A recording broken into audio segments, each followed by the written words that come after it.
पड़ोसी से मांगोगे नहीं मिलेगा, आपको सीधा सीधा आर पार के मूड में आना पड़ेगा। और जब तक आप आर पार के मूड में नहीं आएंगे तब तक कुछ नहीं होगा। और आर पार का मूड जब आ जाएगा आपके पास तब कोई ताकत आपको रोक नहीं सकती।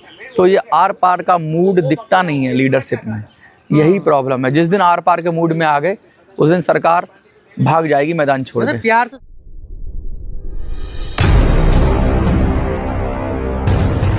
देश के लगभग 80 लाख बुजुर्ग EPS 95 पेंशनर्स लगातार पिछले 10-15 साल से संघर्ष कर रहे हैं। बदले में क्या मिला है उनको? बहुत से ऐसे बुजुर्ग हैं जो संघर्ष करते करते स्वर्ग सिधार चुके हैं, लेकिन सरकार के कानों पे जू भी नहीं रहेंगी।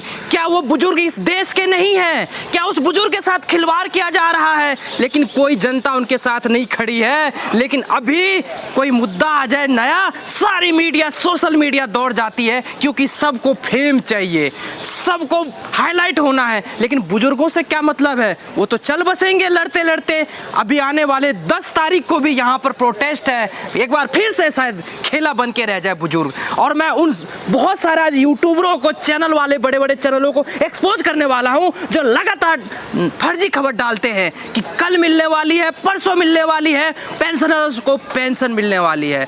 उनमें से एक व्यक्ति हमारे साथ आज पकड़े गए हैं। मैं पकड़े इसलिए कहना चाहूंगा कि लगातार मनोज स्वराज जी EPS 95 पेंशनर्स के लिए आवाज उठाते हैं, लेकिन मिलता क्या है? मनोज जी, आपकी वीडियो बहुत देखता हूँ, बुजुर्ग भी कमेंट ऐसे से करते हैं कि लगता है कि मनोज जी हमको इंसाफ दिला देंगे। क्या कुछ इंसाफ दिला पाए उन लोगों को आज तक? मैं आपके सामने प्रार्थना करता हूँ और हाथ जोड़कर क्षमा चाहता हूँ कि मैं इंसाफ नहीं दिला पाया।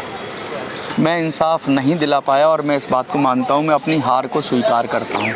क्योंकि और दो बातें कही आपने। पहली बात तो ये कही कि क्या आप इंसाफ दिला पाए, तो मैं इंसाफ नहीं दिला पाया। लेकिन क्या मैं इंसाफ दिलाना बंद कर दूंगा? तो मैं इंसाफ दिलाने के लिए आवाज़ तो उठाना बंद कर दूंगा। एक सवाल और आपने कहा मेरे ऊपर कि भाई बहुत सारे फर्जी खबर चलाते हैं। जी बिल्कुल। और 1 घंटे में 2 घंटे में पेंशन दिलाने की बात करते हैं। लेकिन सुशील भाई, आपके चैनल के माध्यम से और अन्य चैनलों के माध्यम से, जिसमें और सारे चैनल भी इस वीडियो को दिखाएंगे, मैं हाथ जोड़कर कहना चाहता हूँ, मैंने आज तक कोई फर्जी खबर नहीं चलाई। मैंने सच को सच बताया। हाँ, मैंने प्रयास किया, उन प्रयासों में मैं अफसल हो गया, ये बात है। लेकिन मैंने कोई फर्जी खबर नहीं बताई। जी, मेरे ये अग्रेसिव वचन इसलिए निकले हैं कि ये सिर्फ मेरे वचन नहीं है। हाँ। उन बुजुर्गों के शब्द में रख रहा हूँ, क्योंकि वो तंग आ चुके हैं इस तरह की खबरें सुन कर कि कल मिलेगी, परसों मिलेगी। वो कमेंट करते हैं कि आए दिन ये कोई ना कोई रिपोर्टर आके बोलता है। मिलता क्या है? आश्वासन। इसीलिए मैं आपके सामने ये बात रख रहा हूँ आज। देखिए, मैंने शायद पिछली वीडियो 1 महीने से भी पहले बनाई थी, 1 महीना हो गया लगभग। मैंने कोई वीडियो बनाई नहीं है, मैं अपने कार्यों में व्यस्त था। तो बजट से पहले खबर मैंने बनाई थी, वीडियो, जब पूरी बड़ी मीडिया उस समय खड़ी हुई थी और लगातार ये कह रही थी कि भाई पेंशन बढ़ जाएगी। संदेश आ गए, 5000 की बात हो रही थी, 2500 की बात हो रही थी, 7500 की बात हो रही थी। मेरी वीडियो अक्सर लोग कहते हैं कि नेगेटिव वीडियो बनाता है, ये तो सकारात्मक आदमी है ही नहीं, ये तो हमेशा पेंशनर्स को उल्टी सीधी बात बताता है, ऐसे लोग कहते हैं। लेकिन मैंने उस समय ये कहा था कि ईश्वर करे कि मैं गलत हो जाऊं, और मैं जो बता रहा हूं कि कोई खबर नहीं है, पेंशन बढ़ाने की कोई संभावना नहीं है, कोई दूर तक हल्की सी कोई इन्फॉर्मेशन भी नहीं। लेकिन सारे बड़े बड़े चैनल थे, पेंशनर थे, वो वीडियो देखते हैं, वीडियो चलती है, लोग पैसा कमाते हैं। लेकिन मेरे मन में कहीं ना कहीं ये था कि भाई मैं ऐसे तो पैसा नहीं कमाना, मुझे पैसा कमाने के लिए और जरिए हो सकते हैं, लेकिन किसी को झूठ बोलकर, किसी के दिल को बहलाकर, फुसलाकर और अपनी वीडियो में एंगेज करो, इससे अच्छा है तो लोग वीडियो ना देखें। मनोज जी, देखिए, जो हमारे दर्शक होते हैं ना, बहुत भावनात्मक से जुड़े होते हैं किसी से, कि उनको लगता है कि अगर हम इनको देख रहे हैं तो ये हम तक सही रिपोर्ट पहुंचाए। लेकिन इतनी फर्जी रिपोर्ट पहुंच जाते हैं कि वो कभी कभी कंफ्यूज हो जाते हैं। चलिए, हम इसके अलावा आपने एक मुद्दे पे जाना चाहूँगा आपके पास वापस में। आपने बहुत तरीके के बीच में जो है अभियान चलाए, अलग अलग तरीके कुछ अभियान चलाए, क्या उसके विषय में जानकारी देंगे? क्या उससे कुछ फल मिला? देखिए, मैंने बहुत सारे अभियान चलाए, फल तो ज़रूर मिला साहब, फल तो मिला है। मैं बहुत सारी चीज़ों में सफल हो गया। हमने एक बार प्रधानमंत्री के ख़िलाफ़ या प्रधानमंत्री की नीतियों के ख़िलाफ़ हमने बात की। मणिपुर की बात बता रहा हूँ मैं जी। हमने मणिपुर जगाओ, हमने कहा मोदी जगाओ यात्रा शुरू की। हमने कहा मणिपुर जाएंगे, 2 मुद्दे लिए हमने पकड़े। मणिपुर जाएंगे, और हम पूरे देश में जाएंगे मोदी जगाओ यात्रा के माध्यम से। लेकिन हमने मणिपुर में अपनी डिमांड रखी कि प्रधानमंत्री जी मणिपुर का विजिट करें, और हमने पूरे मणिपुर को कहा कि आप पत्र लिखो। तो पूरे मणिपुर ने पत्र लिखा और भी लोगों ने प्रधानमंत्री को पत्र लिखा, और संयोग की बात है कि प्रधानमंत्री जी ने वो बात मान ली।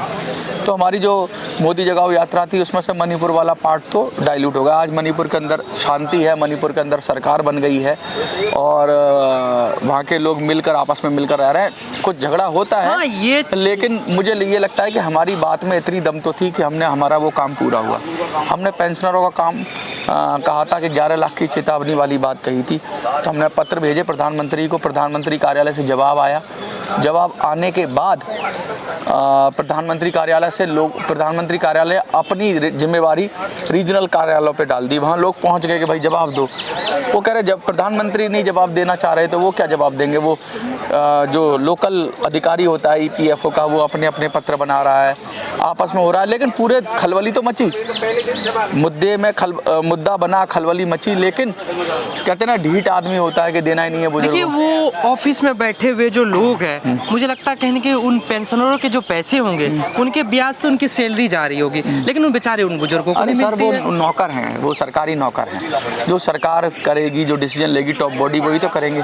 वो क्या कर सकते हैं। अगर मैं प्रधानमंत्री हूँ और मैंने करना ही नहीं काम, और मैं अपने मताहतों को बोल दूँ, सरकारी नौकरों को बोल दूँ, अधिकारियों को बोल दूँ कि तू जवाब दे दे इनका, तो वो घुमा घुमा के, उनके पास शब्दों की तो कमी है नहीं, इतने पढ़े लिखे होते हैं, इतने सारे टेस्ट क्वालिफाई करके आते हैं, इतनी ज़्यादा उनकी इंटेलिजेंस होती है कि वो कहते हैं ना लारे लप्पे देने में और गोलमोल बात करने में माहिर घुमा घुमा के सरकार की तरह उनके डिपार्टमेंट भी बात करती है। अच्छा, आपने मणिपुर की बात कही, चलिए ठीक है, आपको सफलता मिली, बहुत अच्छा लगा, है ना, किसी के लिए आपने आवाज़ बुलंद की, लेकिन पेंशनरों को क्या फ़ायदा मिला? आपने उनके लिए भी तो आवाज़ बुलंद की ना। देखिए, पेंशनरों को ये फ़ायदा मिला कि मैंने पेंशनरों को ये कहा, मैं बता दूंगा आपको, पेंशनर का काम कोई छोटा काम नहीं है। मणिपुर का काम भी छोटा नहीं था, लेकिन मणिपुर में दिखता है, आउटपुट दिख रहा है कि पेंशन धीरे धीरे स्टेप बाय स्टेप शांति स्थापना हो, मणिपुर ट्रैक पे आए, तो वो दिखेगा आपको एक्शन। लेकिन पेंशनर्स का एक्शन ऐसे स्टेप बाय स्टेप में नहीं होगा। जिस दिन होगा ना, ओवरनाइट खबर आएगी, अचानक ही रात को, आज रात 12 बजे से पेंशनर्स के खाते में 7,500 रुपया आ जाएगा। ये खबरें लगातार मिलती है मनोज। नहीं, ये मिलती नहीं है, मैं ये कह रहा हूँ जो मिलती हैं वो फेक हैं। जिस दिन आएगी असली खबर, उस दिन शायद पेंशनर भी भरोसा नहीं। एक चीज़ बताइए आपको, देखिए दुर्भाग्य ही कह सकते हैं हम, अगर कोई युवा होता तो उस बैरिकेड पे चढ़ा मिलता। वो बेचारे बुजुर्ग हैं, बैरिकेड के नीचे बैठ के प्रदर्शन करते हैं। क्या ये दुर्भाग्य उनका कि सरकार नहीं सुनती है? नहीं, ये दुर्भाग्य उन युवाओं का है, इस देश के हम लोगों का है कि हमारे बुजुर्गों को आना पड़ रहा है प्रोटेस्ट करने के लिए। हमारे बच्चे कहाँ हैं? अरे हमने जिनको पाला पोसा वो हमारे लिए क्यों नहीं प्रोटेस्ट कर रहा है? ये देश की जनता इन बुजुर्गों की बच्चा है, हम सब इनके बच्चे हैं। हमारे घर में भी बुजुर्ग हैं, आपके घर में भी बुजुर्ग हैं, वो भी कहीं ना कहीं किसी ना मतलब सिर्फ बुजुर्ग नहीं, युवाओं को भी उनके साथ खड़े होने चाहिए। यस, बिल्कुल। लड़ाई तो युवा लड़ेंगे ना। अपने बुजुर्गों के सम्मान के लिए कौन लड़ेगा? अपने देश के लिए आप जान देते हो, अपनी जाति के लिए आप जान देते हो, अपने धर्म के लिए आप जान देते हो, अपने माता पिता के लिए आप जान देते हो, अपने बुजुर्गों के लिए कौन लड़ेगा? अरे कहना पड़ेगा कि हम लड़ेंगे। इसलिए मैं बुजुर्गों का सम्मान करता हूँ। रही बात, एक सवाल शायद आपने नहीं कहा क्योंकि आप शायद मुझसे प्रेम करते हैं, जो मेरे ऊपर आपने दागा नहीं, लेकिन अक्सर लोग ये देखिए, मैं समझ गया आप क्या कहना चाहते हैं। आप पे पैसों का लांछन लगता है अक्सर कि आप पैसे खाते हैं। ऐसा नहीं है यार, पैसा कमाते हैं, अंग्रेजों से कमा रहे हैं। आप अंग्रेजों से कमा रहे हो, यहाँ से भी पैसे कमा रहे हो, वहाँ से भी कमा रहे हो, बुजुर्गों की बात को घुमा रहे हो। सही बात। देखिए, बहुत सारे लोग, आपने सवाल ये कहा कि भाई मनोज मुद्दा तुम कभी कुछ उठाने लग जाते हो, कभी कुछ उठाने लग जाते हो। हाल फिलहाल में पैसे से तुलना होती है आपकी। हाँ, पैसे, देखिए पैसा बहुत ज़रूरी है। बुजुर्गों को भी पैसा ही चाहिए ना जीवन चलाने के लिए। चाहिए नहीं चाहिए पैसे की बात हो रही है। मुझे भी अपने जीवन चलाने के लिए पैसा चाहिए। बुजुर्गों का काम मेरे दिल का काम है, लेकिन अपनी जीवन चलाने के लिए मैं करता हूँ कुछ जो मेरे को प्रोजेक्ट्स होते हैं। जैसे अभी हाल फिलहाल एक प्रोजेक्ट करके आया हूँ मैं, जिसमें एक्सपोर्टर्स की बात की है, तो उनकी भी बात ज़रूरी है क्योंकि वो भी देश की बात है। लेकिन बुजुर्ग तो दिल में है। कोई कहता है 1 महीने से अब ये अपने काम में लगा हुआ है, बुजुर्गों को वीडियो नहीं बना रहा। तो मैं 2 कारण की वजह से बुजुर्गों के लिए वीडियो नहीं बना रहा था। एक कारण तो ये था, कोई खबर नहीं है साहब। अच्छा, सच में ऐसे में खबर नहीं है, झूठ सूट को वीडियो बना के अपना नाम खराब करूं, कोई खबर नहीं थी। खबर उसी समय एक बनी थी जब नोटा पे वोट किया था महाराष्ट्र ने। वो खबर मैं बहुत दिन से बनाना चाह रहा था, उसने मेरा दिल जीत लिया उस खबर ने कि भाई 17-18% पता नहीं 10 आपको तो कहा जा रहा है इलेक्शन के टाइम पे जो आपने नोटा वाले का अभियान चलाया था कि अगर आपकी सरकार बात नहीं मान रही तो नोटा दबाओ, उसका प्रभाव पड़ा था। हाँ बिल्कुल, अखबारों में छपा था।